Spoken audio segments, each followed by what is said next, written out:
Good morning. Good morning. आइए प्रभु के वचन को पढ़ें।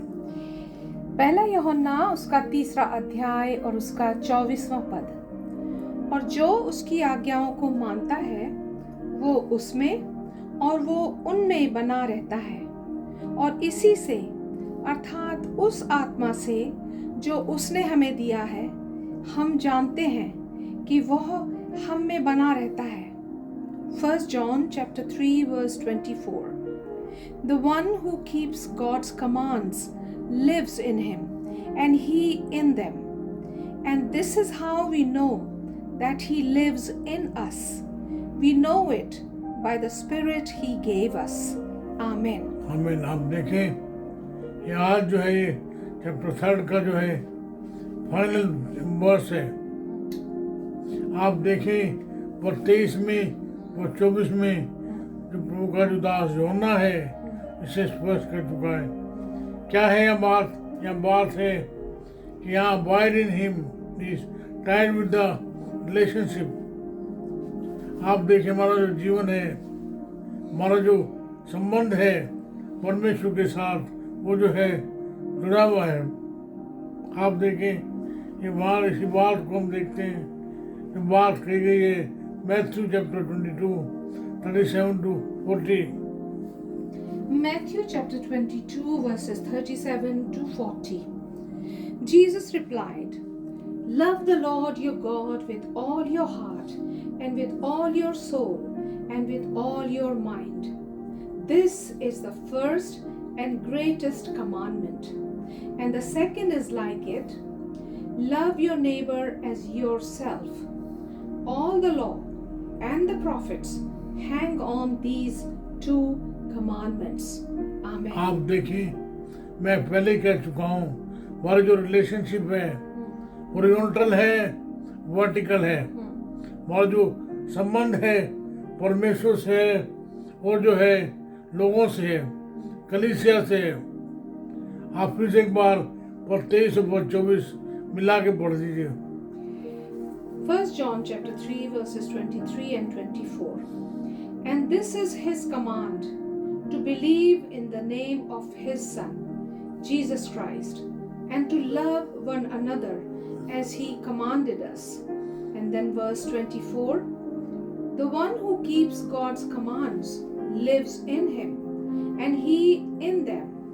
And this is how we know that he lives in us. We know it by the Spirit he gave us. Amen. आप देखें जो पद है gives extreme example.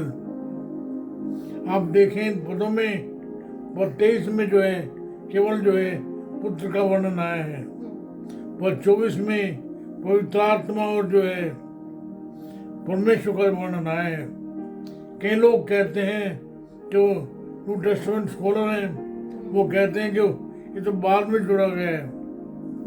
Whatever the case, आप देखें ये extreme example of God's love. कई लोग इसके बारे में प्रश्न करते हैं ये कैसा प्रेम है। पिता ने जो पुत्र को भेज दिया, अरे मरना तो अपने आप मर जाते, पुत्र को क्यों मरने दिया। Whatever the case, mystery is that God the Father, God the Son and God the Holy Spirit are one at the same time। यहाँ जो एग्जाम्पल है वो है ट्रिनिटी का, त्रिएक परमेश्वर का। आप देखें यूहन्ना जो है तीनों को जो है बैलेंस में रखता है, तीनों को जो है एक साथ रखता है। आप देखें जो इन्फ्लुएंस है वो है होली स्पिरिट का। How do you and I know that a person is a Christian. आप देखें जिस क्षण जो है हम विश्वास करते हैं, हमारे गुनाहों को मानते हैं, उस क्षण जो है परमेश्वर अपनी प्रतिज्ञा के अनुसार पवित्र आत्मा का दान देता है। हम जो हैं उसके बाद पवित्र आत्मा के इन्फ्लुएंस में चलना चालू करते हैं। आप देखें, आप कहेंगे कि हम कैसे जाने एक व्यक्ति जो है पवित्र आत्मा से भरा हुआ है, मसीह है या नहीं है। ये तो जो बात है बड़ी ट्रिकी है। जो व्यक्ति जो है पवित्र आत्मा के इन्फ्लुएंस में चलता है वो तो है मसीह। वो जो पवित्र आत्मा से परिपूर्ण जीवन है वो एक एविडेंस है। हमारा जो आज का जो शीर्षक है वो है spiritual evidence of Christian life. एक मसीह के लिए क्या प्रमाण है, एक मसीह के लिए क्या एविडेंस है कि वो मसीह है या नहीं है। आप देखें, प्रमाण ये है कि वो व्यक्ति उसकी जो देह है, पहला कुरिन्थियों उसका 6:19। 1 Corinthians chapter 6 verse 19. Do you not know that your bodies are temples of the Holy Spirit, who is in you, whom you have received from God? You are not your own. आप देखें, बहुत साल पहले एक coarse मैंने सुना था। वो कोरस है, know ye not, please sing please. Know ye not, you are the temple. Know ye not, you are the temple, you are the temple of the holy God. क्या तुम्हें मालूम नहीं है, तुम जो है पवित्र आत्मा के मंदिर हो। पवित्र आत्मा जो है तुम्हें बना रहता है, तुम्हें वास करता है, और जिसमें प्रभु यीशु मसीह है, परमेश्वर है, पवित्र आत्मा की भरपूरी है, उसका जो जीवन है वो आत्मा से परिपूर्ण जीवन होगा। आप देखें, यहाँ लिखा है पहला कुरिन्थियों 6:19 में, क्या तुम्हें मालूम नहीं है तुम्हारी जो देह है पवित्र आत्मा का मंदिर है। तुम अपने नहीं हो, तुम दाम देकर खरीदे गए हो।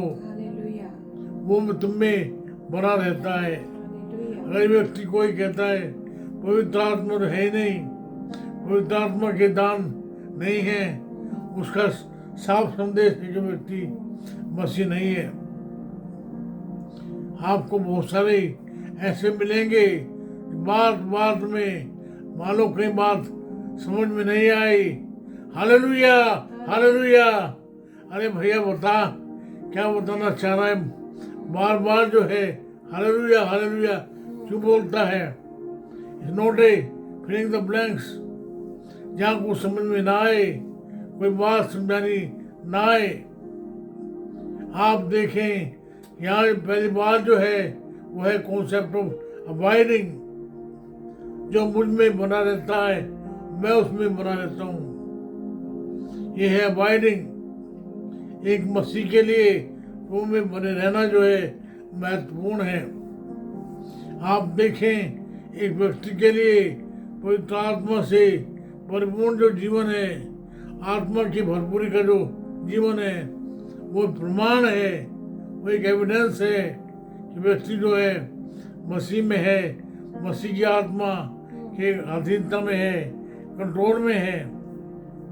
आइए फिर से एक बार हमारे जीवन को जो है प्रभु के हाथ में सौंपें। प्रभु से कहें, वो मेरे जीवन को ले, मुझ में विश्वास दे, मुझे आप पवित्र आत्मा से परिपूर्ण जीवन देवें, ताकि मैं आपकी आत्मा से भरकर, पिता के प्रेम से भरकर, पुत्र के अनुग्रह से भरकर, पवित्र आत्मा की सहभागिता से भर के आपके साथ चल सकूं।